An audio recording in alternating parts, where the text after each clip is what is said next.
Los empresarios ourensanos consideran que el entorno económico ha empeorado en el último año y que 2011 será aún más complicado que el ejercicio anterior. Esta es la principal conclusión de la encuesta realizada por la Cámara de Comercio de Ourense y cuyos resultados forman parte del informe Perspectivas empresariales en España y Europa 2011, estudio que desde hace 17 años elaboran las cámaras de comercio.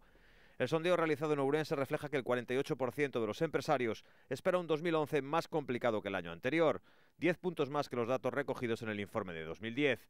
El 50% de los encuestados espera mantener su cifra de negocio, un 18% cree que podrá aumentarla y un 32% espera que disminuya. En el 51% de los casos aseguran que mantendrán sus ventas en los niveles del año anterior y solo el 19% cree que podrá aumentarlas.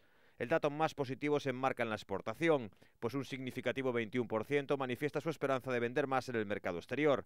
El 75% de los encuestados afirma que mantendrá su plantilla actual, pero solo un 9% espera aumentarla.